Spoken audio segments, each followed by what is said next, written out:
Well, folks, in light of the unprecedented times that we're facing right now because of what the president's revealed with respect to this declassification surrounding our electoral process, I find that everybody's whispering the same questions. And I think I just need to say this out loud on camera. Questions I'm hearing is, why hasn't President Trump just signed an executive order delaying the midterms? Why hasn't he declared a national emergency? These are the questions that are being asked. And so when I started digging into those questions, I realized I was asking the wrong ones. I started asking two completely different questions afterwards. And the first questions I came to is, what actually happens the moment that a president signs an executive order attempting to delay a federal election? Hour by hour, day by day. Who moves first? Is it the White House, the courts, the Congress, the states? I don't know. Who knows? And second, would an executive order or even a national emergency actually let the president delay the midterms in the first place? Or is that something we've just assumed? Because when I chased those two questions, and I chased them all the way down, they took me somewhere I didn't expect, to be honest with you. And I want to share that with you. And I just did a 50-some minute video, describing what the president's moves were, and those still stand. But this is a different reflection. It's a reflection that I think is going to answer the immediate question that everybody's probably wondering: what the hell's going on? Why aren't we doing this? Okay. So you know the setup. Thursday night, 5 sets of declassified documents, 220 million voters in Beijing's hands, our own government accused of burying this stuff. And there's a clock now that nobody's talking about. The first absentee ballots mail out September 4th. North Carolina leads off. That's 7 weeks from today. So that means if we want to fix this potential crisis or even look into the allegations, we only have 7 weeks to investigate, fix, or answer for the biggest election data compromise that's ever been alleged. We know a DOJ case would take years. We also know that hardening thousands of county elections offices in 7 weeks would be like, I don't know, probably the fastest security operation in world history. And that's exactly why millions of Americans right now are asking the extraordinary question. So I want to game it out. Okay. Question 1. Let's say the president signs the order. What would happen next? Well, the order hits the Federal Register. Lawsuits, well, they get filed before the ink even dries. Not one, but dozens. And that's on day 1. A federal district judge would issue a nationwide injunction. Probably 3 judges in 3 circuits by the end of the week. The order gets frozen while the appeals run. And here's the first tough thing that you have to realize.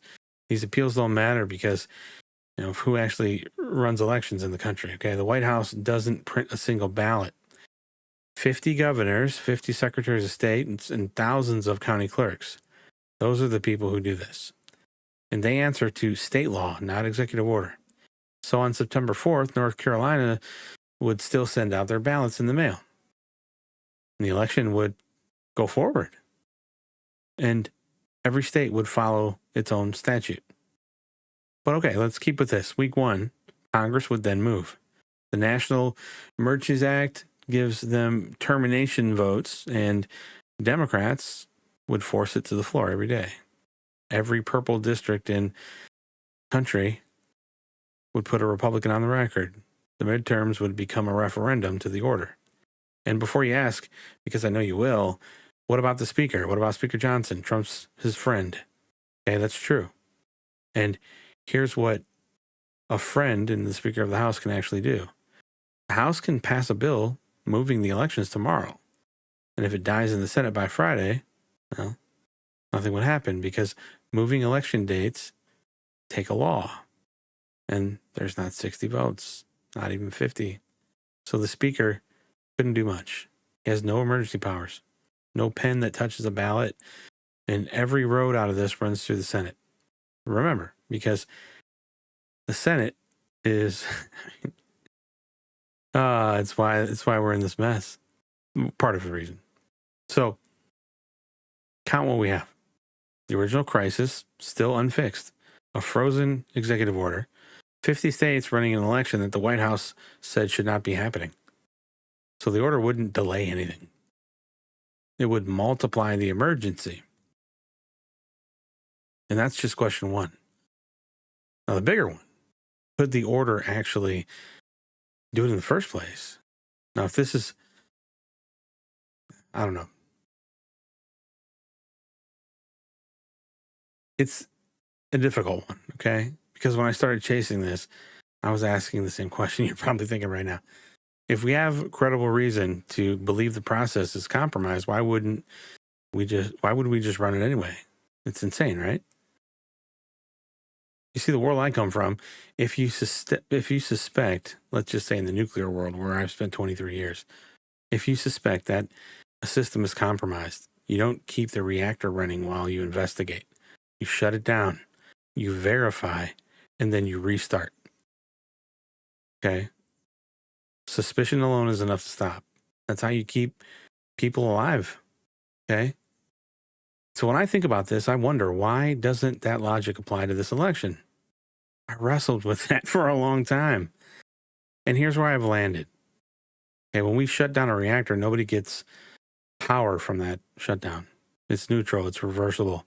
The operator can turn it back on. There's no stake in whether it restarts today, tomorrow, or Tuesday. An election pause doesn't have those same circumstances.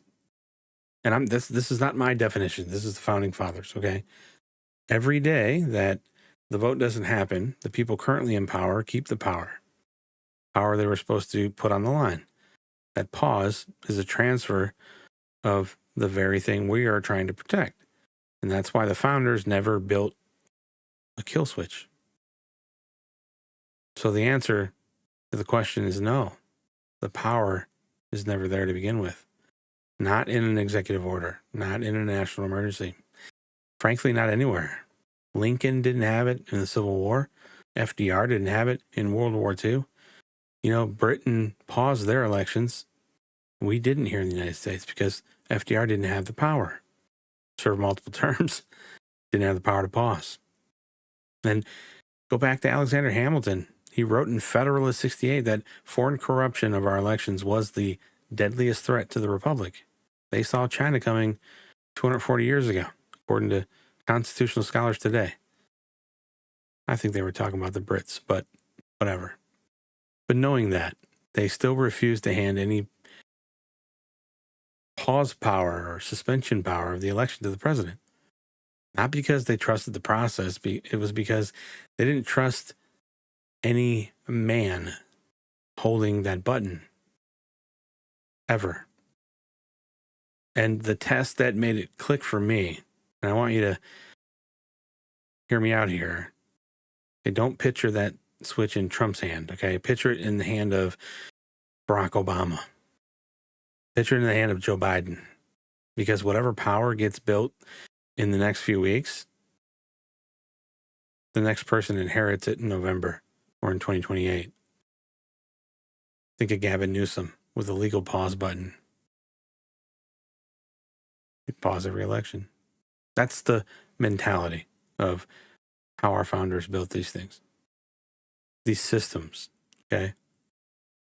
So that the cure can never be used as the disease.